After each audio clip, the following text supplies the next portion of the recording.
This is what I do to ensure fairly consistent accuracy and reliable data.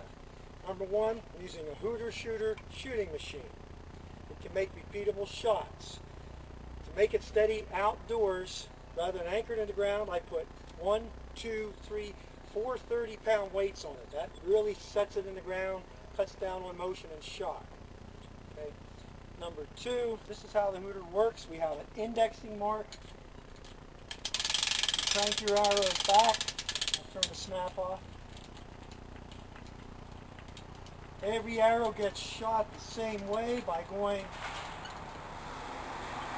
to the indexing mark. So I get the same trajectory. I'm using a 70-pound TSSR high country bow. This has a 4-power scope on it. I have a level on the scope. I always check to be sure after it's drawn back everything's level. Secondly, I have a laser on the end of my stabilizer going into a secondary target. When the laser lines up, I know that this is lined up with the target. It eliminates chance of having a shot go off. And I'll probably repeat this experiment later with the target bow, but this is the setup I use today to do the trajectory and penetration tests.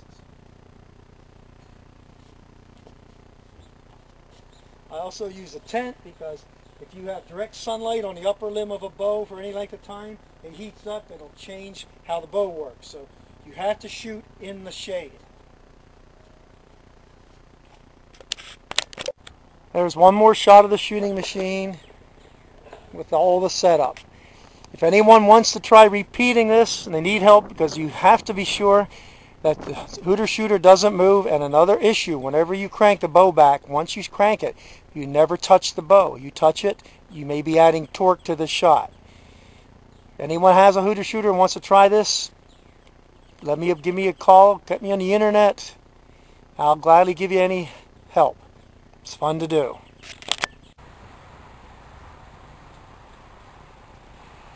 Well, that's the penetration and elevation test with TURBONOCKs and FOBs.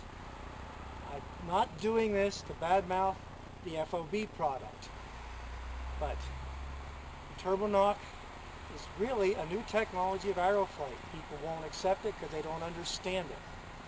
Perhaps this video will help.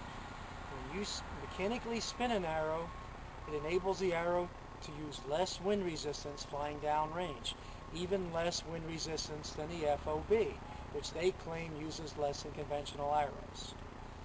The next test I'm going to do, when I have some time, I'm going to shoot conventional fletch with and without the T4 plus the FOB, and we'll get a larger range of arrows into this test.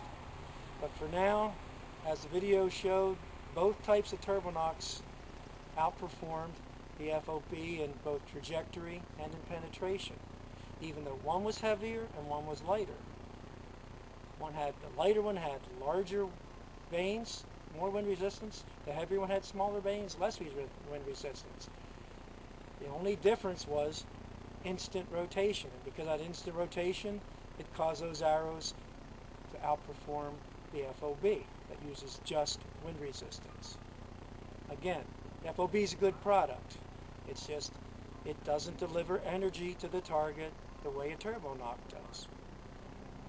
In other words, for that to happen, the TURBONOCK has to be using less energy downrange because they're both getting the exact same launch from the bow.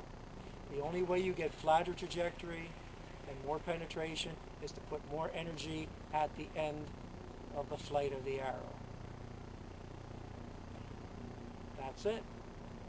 Again, I'm not trying to cut up FOB. It's a good product. TURBONOCK just delivers more energy to the target. Thank you.